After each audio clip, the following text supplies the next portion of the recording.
Watch this video with our virtual reality glasses for smartphone.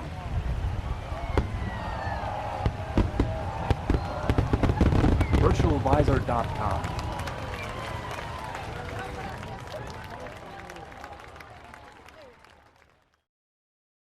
Yeah. So since I'm already talking, I'll just introduce myself real quick. My name is Ola Björling. I'm Swedish, but I live in New York. I work for a digital production company called Media Monks. We're about 500, 600 people, 10 offices. We don't only do VR, but we do a lot of VR.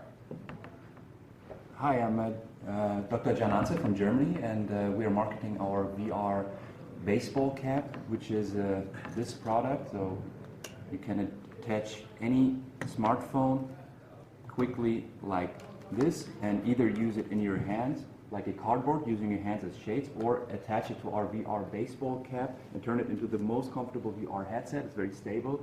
So here you have the AR free peripheral view, great for Pokemon Go in VR, or you pull over the hood over the back of the phone and then you have the VR function, or you pull the hood over the back of your head for the zero gravity function. And when you're done, you just remove the phone and that's it. And regarding 360 degree, we are using a 360 degree for marketing purposes. So we shot, for example, the world's biggest heavy metal music festival in Germany a couple of weeks ago officially. So I can talk a little about the technique of shooting 360 degree videos and what to take care of.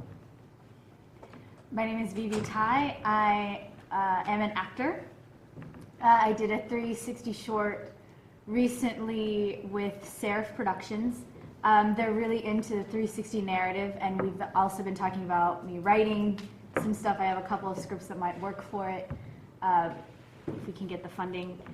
And I played a pregnant woman going to a fortune teller, and we were doing a seance. So the camera was in the ball, and you could see, your perspective was from the fortune telling ball. And it's being produced right now, or it's in post right now. So. Yes, hi, good morning. I am Cuba Hayes. I am a distributor of television, satellite, broadcast TV, cable and OTT and mobile. And I am also on the Hollywood board of SAG-AFTRA. Do you want me to moderate? Is that cool? So we can... Sure. All right. Sorry. that will help things so stuff. Improv. Hi, I'm Michael Brighton, and I have a startup technology company that focuses on online media of different forms, from apps to online content. So I will moderate this. So, all right, first off, who in here is an actor in the audience? Raise your hand. Raise your hand, I've please. done it before. You've done it. Yeah, then it Okay, counts. that's fine. Go ahead. Who here- Go ahead. Okay, so who here is a content creator? Raise your hands high. Okay. Who here directs or produces? Awesome. Okay, cool. So tell us, you guys have been here and you are now the emerging faces of VR, it seems. So tell us, what do you see, where do you see the future of VR going for top content creators? I'll jump in then. Yes. We'll start here. Okay. And for the newcomer, we're improvising a panel because the original schedule, he didn't show up, so we're just winging it. Welcome to the wing it session. So the future of production or content production for this. Well, so I work in a company that services ad agencies primarily, and advertising and marketing has paid for a lot of early VR productions. They have been marketing oriented. That's where the budget has come from. And that has, fed the evolution of the medium to some extent. What is happening now is that all the major headsets are out. PlayStation VR came out on the 13th, so a week ago. And that means we're now heading into the first VR Christmas, because all the headsets are out. And the major challenge, or the major shift then, is that this is now turning into home entertainment industry, which is why we have a VR track at Digital Hollywood. That is really the change. It's not going to be necessarily as much about marketing and event activation and stuff like that. That will still exist, and you can do more elaborate installations and things like that when you do it. But it is becoming a home entertainment market for VR, and that shifts focus from branded content to stuff that can stand on its own legs and can live on its own merits. And it's going to be franchises from, well, there's going to be Star Wars VR games and so on. So that I think is going to be the major shift. So we're getting major studios instead of, you know, production shops like my company. But now the major studios might need the help of those early trailblazers. So I think that's a shift.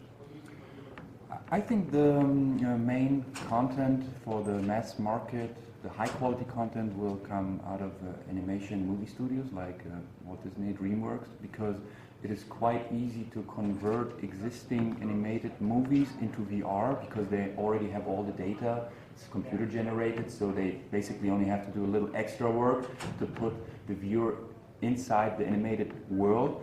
And then as soon as we have comfortable VR headsets spread more widely, this could be the biggest market and the greatest content for VR glasses, especially for smartphones, I think. I think someone, and this is from another person in the panel, but I do think that location-based VR is going to need to be a little bit more important for us to buy those headsets. I have a cousin, he wants one, but it's very expensive. And so the smartphone goggles are going to be great to bring them to a more commercial audience. But I think there's a lot of people in the middle of the country and in the world that, you know, our perspective is a little skewed because we're talking about it all the time, but not everybody talks about it. And so in order to make it more commercial, I think, you know, malls and shopping centers need to start having kiosks and bringing it to the other parts of the country before we can really start seeing a tipping point. Yeah, exactly. And to piggyback on that, I think VR and AR is going to expand based upon the practical uses of it. So industries like travel and medical professions and other things like that, where there are more practical uses, and education being introduced into schools, I think that's going to be where they'll find a lot of funding, because right now most people are sort of priced out, and from what we've been hearing throughout this week, the studios and networks feel that it is very expensive and that they're almost priced out of it, and most consumers are priced out of it. And so I think as soon as the practical applications start growing, we'll start seeing more of it being used. So, because most of us are content creators in here, what kind of genres-based content would you say we would be finding on VR compared to drama, comedy, Horror. scripted horror? Lots of horror and like gaming experiences. I think science fiction and fantasy could do really well as well. Travel, those kinds of, like the things that people don't see every day and need an escape. Like Second Life did really, really well as an escape community for people who, you know, were doing everyday things. And I think tapping into the fantastical and even the animated with Baobab, yeah. And just energizing that imagination that we all have, I think would be a great avenue for it. I think so looking at, for example, then the PlayStation VR launch titles, they have several like jump scare horror titles in the launch. I think that is going to go great with VR, and my reasoning for this is as follows. Because VR uniquely as a medium can be a direct sensory experience. We're not interpreting or translating the content into our head. A film doesn't happen to us, but VR happens to us. So that of course dials up anything horrific or scary way higher than it is in a rectangle, because we have this constant awareness that we're suspending disbelief when we're watching the rectangle. Removing that and turning it into a direct sensory experience is, I think, the potential of the medium. That is really what makes it so uniquely compelling, and I think that's why we're all here, because even if we haven't articulated it necessarily, we have this idea of that being there on the horizon as a sort of allure of VR. But what happens then when you move from suspension of disbelief and interpretation and translation of a medium into a direct sensory experience, when you scare someone or when you are made nauseous by the movement or things like that, is that you start to cognitively resist immersion. You're bracing yourself against the experience. And if you're bracing yourself against immersion and against the sense of presence in VR, then why are you in VR? So to me, that speaks against horror. It will definitely be there, and it's more effective to scare someone in VR than in any other medium. I just don't think that that is going to necessarily last, because the realness of it, especially as VR also evolves and becomes more real and more realistic looking, and gives us more opportunities for content creation, I don't think that that's necessarily the most viable path of the medium. So to answer the question, what I think is really the sort of new hit for VR is, well, we don't quite know because we don't have the big hit of VR yet, but what VR does uniquely well is also to allow you to be present in a time and space you couldn't otherwise be in. And that alone goes a very long way. That alone, I think, is the power of the medium. And that's going to form new genres that we don't have. So it isn't going to be one of the existing genres. It's going to be things that are more in the vein of the sensory deprivation tank or the fantastic or the whatever sort of experiences like that, that I think people will find almost a therapeutic mode of interaction. So the major sevens and the major players I've seen, they're trying to make money at this, and they're not always doing so well at it. Do you feel, any of you feel that the VR studios emerging right now, in a sense, are going to have their own medium, like kind of similar to what YouTube became? Or do you feel it's just VR is going to be an integrated package used as kind of part of the marketing package for a particular product or movie or such? Do you understand what I'm saying? Well, Will it be an add-on addition to the major package, or will it be its own genre and universe? both. Yeah. Okay. Yeah. Because that's what all the other genres are too. You can have a TV spot that's augmenting a print ad where you say more detailed stuff, or vice versa. Or you can have a radio spot that drives people to a physical event. You know, they can all interact, and you can have the trailer for the game, and you can have a game based on a movie, and I mean, it's all cross-pollination. Do you feel, starting out, that you would need a world, in a sense, you're going to market to the world to make this a successful ROI, or do you think it should just be focused in one country? Well, I mean, it's already international. Right? And I think what we're finding is, I think there will be a series of silos, you know, based on the tool that you're using. Because given that every single piece of content has to be programmed specifically for certain players and certain VR viewers, I think you're going to end up with brands built around that and content built around that. So that you'll have, you know, the Samsung VR, and then you'll have, you know, the Apple VR, and you'll have all these brands where content's being created specifically for them. Yeah. Given the limitations of what the software can do right now. So I think it'll Yeah. start building in that way. I mean, for a while there was this discussion of who's going to be the YouTube of VR. Well, obviously YouTube is the YouTube of VR. So that closed the book on that. But there's going to be the Netflix, there's going to be the Vimeo, there's going to be the, well, and then they have game distribution, and then Steam became the Steam of VR because that's a huge purchasing platform for VR content. So there's two sides to it. One is, you know, marketplaces and app stores, and the other side is sort of standardization. So one thing you're mentioning now is all these different platforms, even just looking at video-based stuff. So ignoring the game engine part for now, you have an issue even with spatialized sound. So Samsung VR, formerly known as Milk VR, which is on the Gear VR platform with Oculus and Samsung, has one audio engine, Singo from Fraunhofer. Then Facebook have their own proprietary solution. YouTube have their solution. So there's so many different ways of just playing back the audio for VR. So when you're producing content, and before you even record it, you might need to understand how it will be played back, because that's going to influence the whole tool chain. And if you want to target multiple platforms, you have to make multiple mixes and so on. So that will converge. So that on the course of writing content or creating content, it starts off obviously with script and writing. For people that are going to be writing that content, what do they need to think about? How do they need to think when they're writing the script out for that content? I mean, that's what we're talking about. Yeah. How did you do your piece? I don't know how to explain it. It was not so much, I mean, it was a script, but there was a lot of improv to be done, and it was meant to be more visual. I think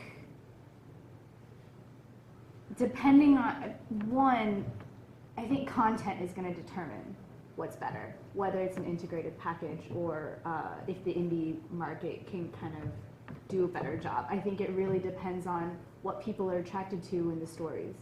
So what we did was we did a horror, because that is the simplest genre to get into for this kind of movement right now.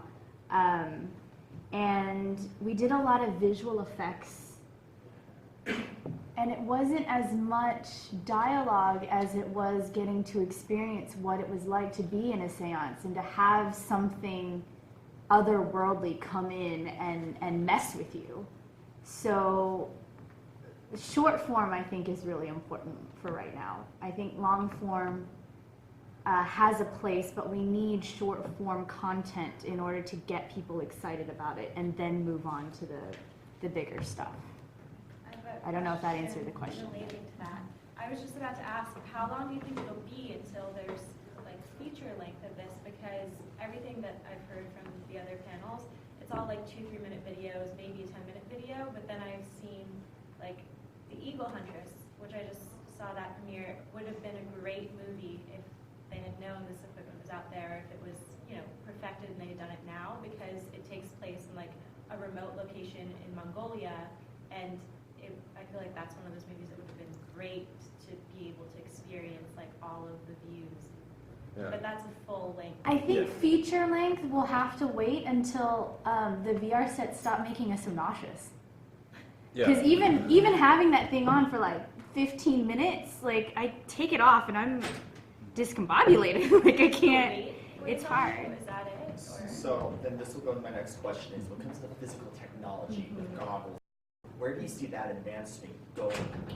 Because obviously, we saw the booths, there's all these demos of goggles and such. Where do you see the market product going with VR? Not the content now. We can actually tie that into that question, because one of the things holding us back in terms of feature length is comfort. So not just comfort in terms of nausea, but that's a significant factor too, and that deals with things like latency. Also, just interject, we have some newcomers. We're just winging a session here because the prior didn't show up. So I'm just drawing as moderator. Yeah. Sorry, guys. Can you tell us who you are for those of us who Oh, we can repeat it. I was on a panel Wednesday. My name is Ula. I am head of virtual reality for a production company called Media Monks. I'm Dr. John Ansay, CEO and founder of virtualvizor.com. We are manufacturing and marketing our VR glasses for any smartphone and doing some 360-degree videos. I'm an actor looking to do more work in the VR world, and I've done a narrative short. And I'm sorry. My name is Vivi Tai, and I've been writing scripts for 360 narratives specifically. I'm Cupid Hayes, and I'm a television broadcast cable distributor, and on board of the Hollywood board of SAG-AFTRA. And so that question then again, sorry, just to wrap that up before I injected this thing. So it is about, I mean, you've all heard of the Note 7 phones exploding, and even the ones that don't explode get warm, and the batteries drain, so that's a factor. Actually, on a panel yesterday, a guy from, I think they're called VR Works with an X, was here. They've done a full feature-length film on Jesus Christ that debuted at the Venice Film Festival, or a 40-minute version of it debuted there. So that is, to my understanding, the first feature length. If you've seen anything on Gear VR from Felix and Paul Studios, if you haven't, you all should. It's really, really high production quality. They are co-producing a lot of content with Oculus. Oculus is an investor in their company. They are very technically proficient, and they make really it's the slow food of VR. So it's a lot of absorbing being in a space. And they have some pieces coming that are upwards of 40 minutes. So they keep pushing it. They have some that are in excess of 10, 15, some 20 already, and now they have some in the works that are going to be 40. So we're getting there, I think. Here's, the other part. Like when 3D originally came out for the first time, they used to do and then put your goggles on, and there'd be cue moments in the movie as to when to put it on. So is that something that you can do with VR, where you can do like the 2D, where it's like if the people are just having a regular conversation, you're getting to know the people in the village, like that's in 2D, but then when you go up into like the mountains or something, and you're watching the eagles fly, that's like put your Well, VR. you certainly can. There's nothing stopping you. It's a bit more of an elaborate process of putting that on, but it certainly can. I don't think necessarily that it's, you know, to the benefit of the experience. Yeah. I think you want to be in one medium at a So time. the next question is, so for content creators that say, okay, I want to create a VR story, and I've got the script, I've written it, what's the next steps after that? Because a lot of them are going to be most likely outside the studio chain. Mhm. So they create a content, they have a story, they have an idea, they've written the script out. What would be the next steps to getting that made? Probably first get a camera if they don't have one. So What kind? I can recommend the Gear 360 camera from Samsung, which is quite cheap. It's under $400. It records in 4K. You have two lenses on each side, which both record half of a sphere, so you have a full spherical view. And the stitching is also automatic, so you don't have to do any post-production for the stitching. It comes with software, with a simple software to do some cutting and editing. So I can recommend this because the quality is quite good, and you don't need higher resolution than 4K because you want to stream it on YouTube, and 4K is the limit, I would say, for most of the people who use Wi-Fi. And yeah, then after that you will have to do the same what you would do if you shoot a regular 2D movie, cast the actors and find some money, but you can do this on a very low budget, I think, because the camera is cheap, the editing, you can do it yourself. I did all this myself with the videos we shot from some interesting musical concerts and panels like this. So that's the good thing about VR, that you, for about 360 degree, that you just push the record button if you have an event like this, and then that's it. So you're the director, the producer, and the cutter, and everything in one person. And it's so easy, and people even prefer to regular 2D video. That's why I can recommend this camera, and this is the way how you would start to make this movie. The ease of this allows you to iterate very quickly, and you don't need to be caught up in all the technical challenges of the medium. Now, if you want the higher sort of production value of a better quality image, you want to have a stereoscopic image, you want to do spatialized audio, things like that, yes, then you need to go into more elaborate production techniques, and costs will align with that. But this allows you to familiarize yourself with the medium and iterate on your ideas.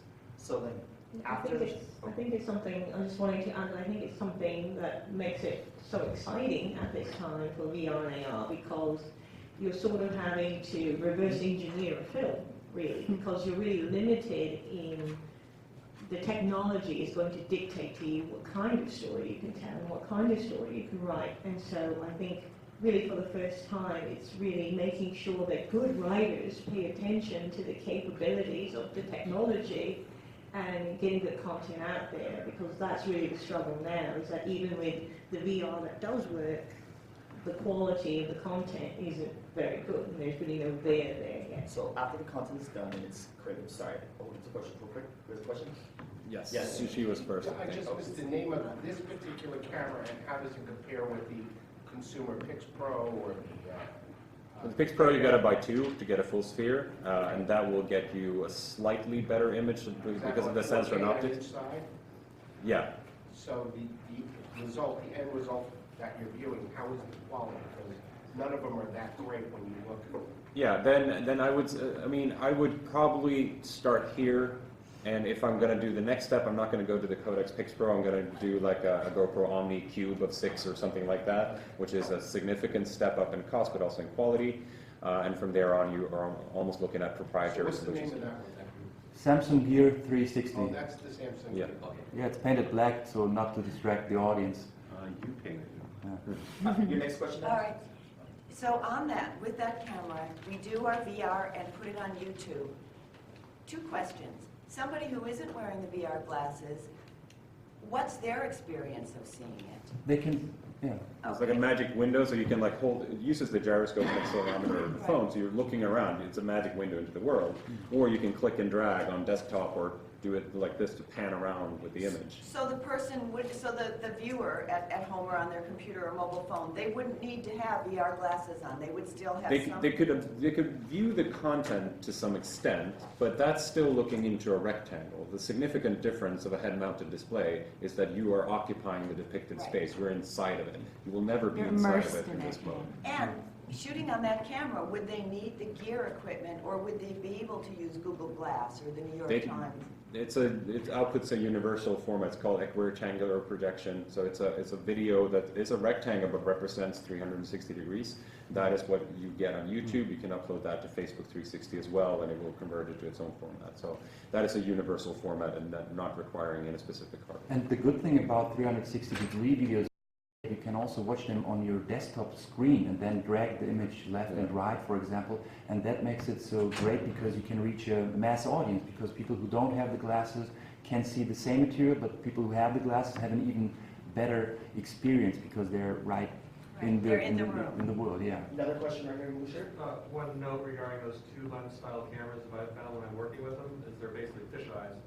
So any action that's happening has to be a whole lot closer to it than if you're using like the GoPro ball with multi-cameras and that kind of thing. Just always keep that Well, in mind. when viewed in a headset, so the equirectangular projection image gets rendered onto a sphere that you look around inside of in the headset, then that should be equidistant between those two cameras. So that shouldn't matter at that point, I actually. still find a difference. Okay. No, just curious, because when you start using the lesser expensive cameras, when you use the goggles, the pixelation is far So more there, intense. yeah, there's a couple of things here, and we're sort of drifting away from the topic of acting, but I'll try to keep it short. I'm sorry, but Improv. yes, improv session. Any newcomers? We're improvising a session because the original session got canceled, so we're just waiting. But in a sense, this also has to do with story making, though. It has to do with story making. But in Content order to creating. convey your story, and so to your point about quality, and we've all seen these being, more pixelated. So YouTube transcodes all the content, but you can do 4K now, and 4K is actually a hardware decoding limit on most mobile devices that you're watching this on. Even the Samsung Gear VR phones have a maximum video resolution at 30 frames per second of 4096 by 2160 pixels. Now, when you're watching this in VR, you think that's a whole lot of pixels, but you're only watching it about 18% of the image at any given time, because that is a full sphere around you that you're looking around inside of. So imagine a full dome projection. That means that the amount of pixels from that total video that gets stretched onto the display is fewer than the resolution of the display. That resolution video can't do justice to the display, but that's a hardware limitation. Now, there are other technologies from Facebook and companies like Pixvana that change what content, what file is being streamed to you depending on where you look. So if I look in this direction, I get a 4K image of this. And if I turn my head, it's really low res until it snaps in when the stream switches to another feed that has this part in high res.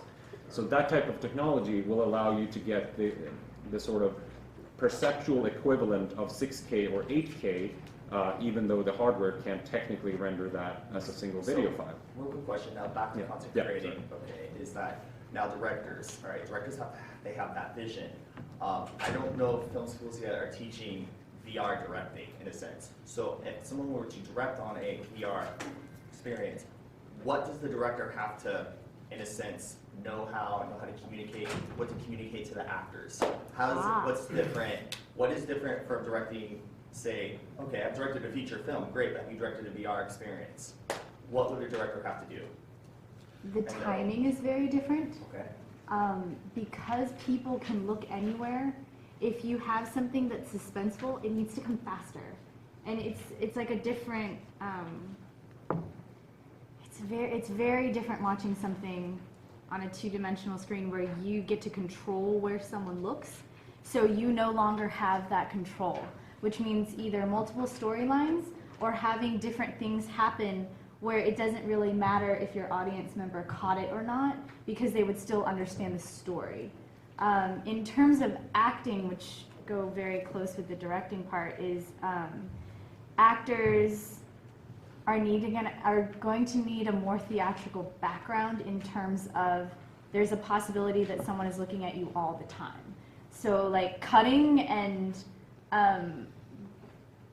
not being there 100% all the time is going to start to matter. Because if people are going to be able to watch you at all times, you do need that like understanding of creating, like having a character the whole time and not Frankensteining a performance the way that you can with feature films right now.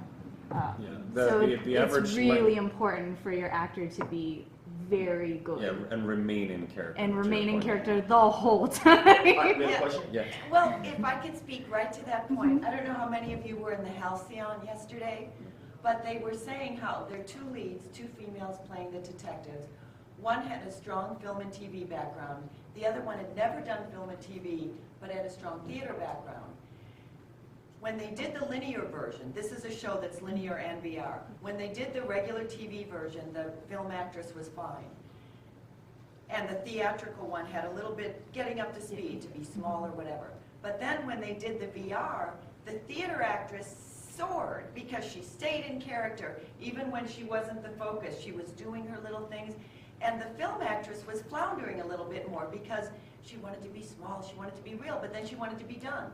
So it's exactly what you were saying. I think that's going to be something for directors to really... Yeah, and the average length of a cut in an English language movie in 1930 was 12 seconds. Now it's 2.5 seconds. That's the average. And if you cut every 2.5 seconds in VR, you're going to make it a really infuriating experience. So that means you're going to have to learn to stay in character. So if you're coming from the 2.5 second per cut world, you have some relearning to do. Well, not only that, but as an actor, when you're working with the director, they're asking you for lots of different takes and lots of different parts of your character so that they can pick their best. You don't get that anymore because it has to be longer and that director has to choose, or the actor and the director have to collaborate and pick one thing and then keep going with that. Otherwise, your performance is going to be very inconsistent. So essentially, your take it again is just redoing the whole scene, as opposed to like. Yeah, and the take might be 2 Yes. minutes. Another question? And it's like I think 5 minutes. in terms of the acting too, though, what you're going to see is that, you know, for those of you that are, whether you're directing or you're acting, it's time to get back to basics and go back to theatre and start looking at theatre, because really, all it really is that the audience is on the stage. I mean, it's the play in 360, but this time it's, you know, it's everything all the time, and it's costume characters are going to be the most successful. People that have theatre training are going to be the most successful. Go. Well, the element that you're missing that hasn't been discussed, and it goes back to when you finish your script or when you write your script, what do? In the script now is going to include body movements and where you're to stand within the blocking is the most important thing, and choreography is going to be the most important thing. There's no such thing as take two. It's one take, and you got it, or we do the entire thing again. Yes. From beginning to end. So everybody's got to know where they're everything supposed to stand, where they're supposed to move. It's completely, and that's how you're going to separate yourself. And I don't know how many of you have ever seen done immersive theater or seen immersive theater. I highly recommend, if you can get to New York and see Sleep No More, or if you can see any of the other local immersive theaters, because it matters now. You have to have, if you have multiple storylines, your multiple storylines have to really be flushed out. And if your audience member takes that one storyline, that's awesome. And then production gets more expensive. So you would have to spend twice as much time in pre-production than you do in production. Yeah, Yes. and you also solve post-production and pre-production in VR. Well, If that's you're always thinking solve it in post, well, good luck with that. You might salvage your footage into A, but you're never going to get to great with that. What's the average length, or how long did it take to shoot your project, time-wise? Overall, months, weeks? No, it took a full day. Whole day? Because we did a little bit of green screen, but it was I think a 2-3 minute short. So a whole day took 3 minutes? Oh, sorry. 3 sorry. minutes took about a whole Sorry. day, yes. Yes. But it was also a lot of, because it was horror, there was a lot of makeup to do. Okay. So, but plan wisely. Yeah, Give the actual yourself shoot is- plenty of time. Yeah. And makeup is different too. Makeup needs to be more theatrical, because if I'm going to move this way, you can't hide anything anymore in VR the same way that you can in 2D. So I think for actors, it's important that the 360-degree camera technology cannot zoom in, and that's important because for acting, it's important to see the impression on the face, and if the actor is too far away from the camera, you cannot really see the expression, and that's important to transport the feeling of the person. That's why the director has to take into account to tell the actor whenever the facial expression is important, they have to be somehow near the camera. And that's also important because the resolution feels much higher if the object or the actor is closer to the camera, since still we have to deal with the problem that the resolution is low until we solve this technical problem that you just mentioned, and until that we have to move objects close to the camera, especially for facial expressions. But the advantage of this technology is that the actor doesn't have to think about being in the frame at the right position, because the frame is everywhere, so they can just move more freely.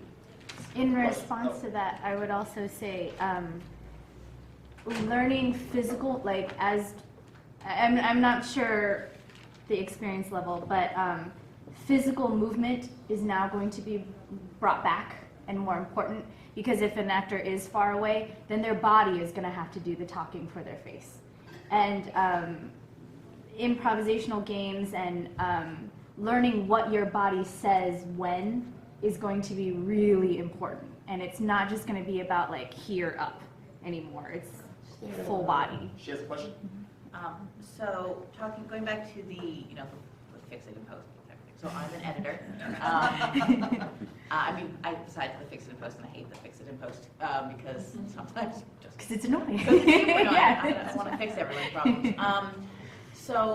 But now that you're going to find a lot of problem solving in pre-production, it seems like cuts are going to be longer. There's going to be fewer cuts.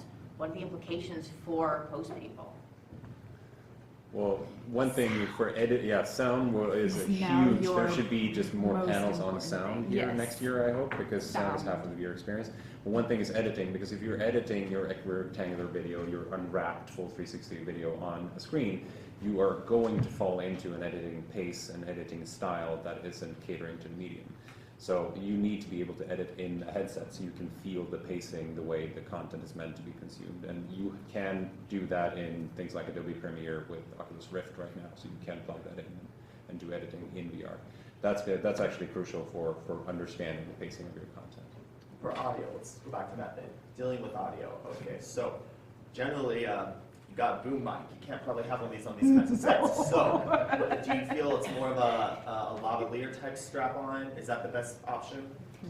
I would say that plus ambisonic microphones. So for first order ambisonics, they have 4 capsules on the microphone, and that of course was called a sound field that you can then spatialize, and you can sort of get directionality out of that. Now that is sort of blurrier spatial precision that the human hearing can sort of define, so that you can augment that in post and get better precision. And you're still going to need to do cinematic sort of audio design and audio mixing. Even for VR, you will have to elevate certain things. We have Gaudio have a demo here that is based on the MPEG-H standard, and MPEG-H is supported by Fraunhofer, for example, and Dolby are involved. That will also be the audio standard for the Winter Olympics in Korea in 2018, so that's a really established standard that's going to happen. Now there are other production tool chains for this, so I would implore anyone interested in audio for VR to try some of the authoring tools and listen carefully to all the content you can find, not just stuff you test, and decide, does the spatial precision of where something is coming from seem to be accurate, and does the texture of the sound seem to be lifelike? Those two are very difficult to combine, actually, because the process of spatialization through something called HRTF, head-related transfer function, the process of spatialization with that actually robs the audio of certain textural qualities. So the better spatial precision you have, often the less lifelike and natural the texture of the sound becomes. So do listen for that, because there's some magic intermediate step or sort of in between where you want to hit right now. Plus the tools keep evolving at just a breakneck speed. So do look at that audio landscape, but since they're the one audio vendor here, go check out the audio demos and listen to them and judge where the precision or texture is good or bad, and like make up your own mind. And hiding mics. Yes. I wanted to say something about the advantages of this new 360-degree camera technology. One advantage is that you can shoot point-of-view movies more easily and more immersive, because the person can look in any direction. The other advantage is that you can put the viewer into any kind of position, low above the floor, for example. Then the viewer feels like a midget. And then if you put the camera like much higher, then he feels like a giant. And that's an amazing feeling that you cannot get with regular cameras. And even very slight adjustments of camera height have a big impact on how you feel in a VR experience. So for example, for Avatar, the camera, which is, as you know, not VR, but the camera height is different depending on what scene it is to give perspectives of the sort of alien race or the humans. So they're playing with that in order to give slight nudges to perspective shifts. And that is really, really powerful in VR as well. So that's something to pay very close attention to. You're placing not a camera, you're placing a person in VR. So the camera itself is like its own actor, would you say? Yeah, well, it is the viewer, and the viewer they are in the space. So not just where are they in terms of where is a comfortable or appealing or meaningful vantage point in a room or a space, but also what is the height, how tall am I standing, am I sitting? How will people view it? Are most people going to view it sitting? They don't have the camera at standing height at all times. So would you say if you're directing a project like this, humans have to think like the camera and the viewer inside? Yeah, I mean, you're placing a person, not a camera. Think of it that way. Okay, very cool. And we have, by the way, we have 5 minutes until the next session. 5 minutes till next session, guys. Any questions? So y'all who just came in, what happened was the last panel was canceled, and so several audience members and myself just got up and said, we'll have our own panel on this. So We hope it was informative.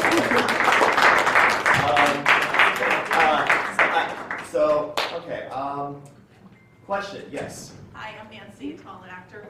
I had heard many years ago on the radio, maybe like 1999, 2000, about the future of actors with like virtual people or something, Right. like fake people. What is your take? Do you think that's long ways, or that's bogus? Or? There was an interesting panel on this yesterday, and there's a lot of challenges.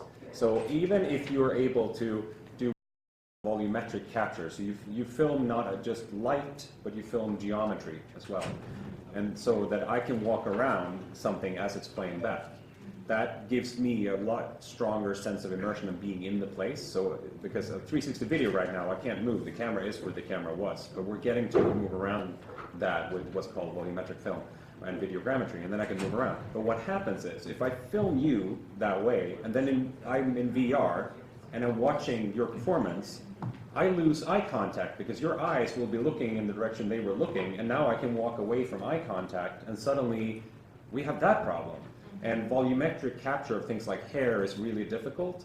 So there are a lot of challenges there, and what I usually refer to this as is, you're aware of the uncanny valley, when something is lifelike enough to be uncanny because it's not lifelike enough, sort of.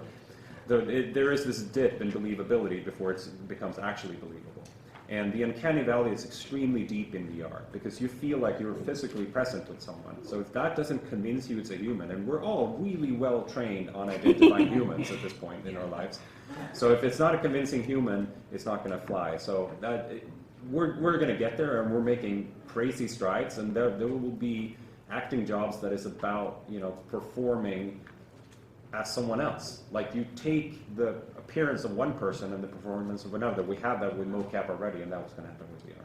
I worked on a movie where they replaced, they reshot a scene and they replaced the male actor with a digital version of himself. Okay. Just the reshoots. One more question? Okay. All right. What's your name? Elizabeth Carr. I'm a film producer, film and documentary, but very interested in VR. In film, sound is so important, and a lot of people, if you don't pay attention to sound at your peril. But it sounds like in VR, it might even be more important, is what you're saying, than it is in feature films. Yeah, and my argument for that is, yes, that you are inside of it, and you're not inside of the film. The film is not happening to you. You're suspending disbelief and looking into a rectangle. In VR, it's happening to you. You are inside of the depicted space. And the thing is, if you were blind and attended this session, you'd still have an idea of the size of the room based on the reverberation and the sound of the space and where voices are coming from. And if you watch a horror film with the sound off, you're going to be scared 0 times. That means that audio is how we orient ourselves both emotionally and spatially. And that is pretty much all what VR is about. It's your emotional and spatial orientation in the content. So if I'm hiring a sound man to do a VR, are there people who are specializing in this now? Make sure you have the sound working on it. editor, the sound engineer lined up that knows VR, because that person will help or instruct whoever does capture on set. Capture on set can function largely as it does in regular films. You just have to dial down on the boom mics. But other than that, the magic happens in post as long as you capture the content correctly. All right, everyone, thank you very, Yeah. very Oh, much. no. And,